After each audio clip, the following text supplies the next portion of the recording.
Hello, everyone. Today, I'll be talking about the Secure Shell Protocol, or SSH for short. SSH is one of the most important tools secure communication in cybersecurity and system administration. By the end of this presentation, you'll understand what SSH is, how it works, and why it's safer than older methods, and how to configure it securely both on Windows and also on Linux. So let's get started. So, what is SSH? SSH, or Secure Shell, is a cryptographic network protocol that lets you securely connect to another computer over an untrusted network like the internet. Um, it's most commonly used for like remote command line access, file transfers using SFTP, and secure tunneling. SSH replaced insecure tools like Telenet and FTP because it encrypts all communication. It also runs by default on port 22, and it is the backbone for remote administration across Linux and also Windows servers. So, protocol architecture. Um, SSH has three main layers defined as RFC 4251, which I show right here on the protocol on the main title.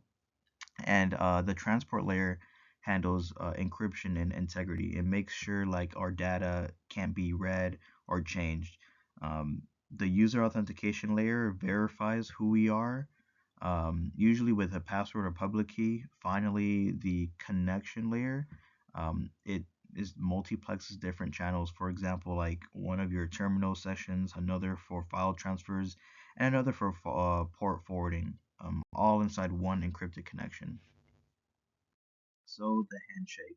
So the handshake process, when you start on a SSH connection, a few key things happen. First, the client and server exchange their protocol versions and agree on which algorithms to use. Next, they perform a key exchange, which here I show you over here this next step, which is the key exchange, and to generate a shared secret key. The server then proves its identity using a host key like RSA or ED 25519. After that, encryption starts and you authenticate as a user. Pretty much at this point, multiple secure channels can be opened for commands, file transfers, or tunnels.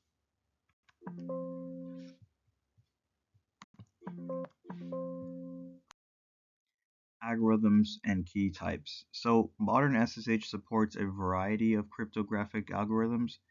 For public keys, the most secure and efficient option is ED 25519. It's fast, lightweight, and hard to break. RSA is still common, but we now recommend at least 3072-bit keys and SHA 2 signatures.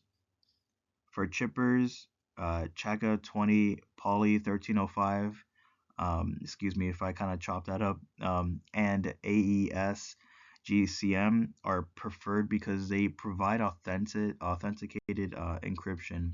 So in short, we should always disable old algorithms like SHA1 or CBC mode and stick with modern defaults. So everyday tools and commands, for example, SSH isn't just for remote login. It's extremely versatile. To connect to a remote host, we use SSH user at host, as you can see here, to log in. And to transfer files securely, we use SFTP or SCP. Although SFTP is preferred, we can even forward network ports securely using SSHL for local tunneling. As you can see, I have kind of like the instructions, the step by steps, and how you can. And for frequent connections, you can simplify your setup with SSH config files in your Chrome, not in your Chrome, but in your home directory, which stores hostile names, host names, usernames, and identity files. So, operational best practices. So, to keep the SSH secure in real-world environments, we need good operational practices. Use public key authentication instead of passwords whenever possible. Disable old or weak ciphers to enforce modern key exchanges. If supported, enable multi-factor authentication using TOTP or hardware keys.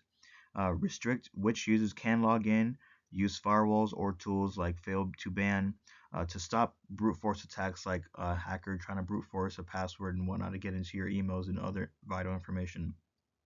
Then always keep your SSH software updated. These small steps drastically reduce your attack surface. So S SFTP versus SCP. So you might have used SCP for copying files, but SFTP is now preferred. SFCP was built decades ago and has some modern design flaws that makes it less reliable and potentially insecure. So SFTP, on the other hand, is more structured protocol that uses directly over SSH. It supports better error handling, file permissions, and resume functionality.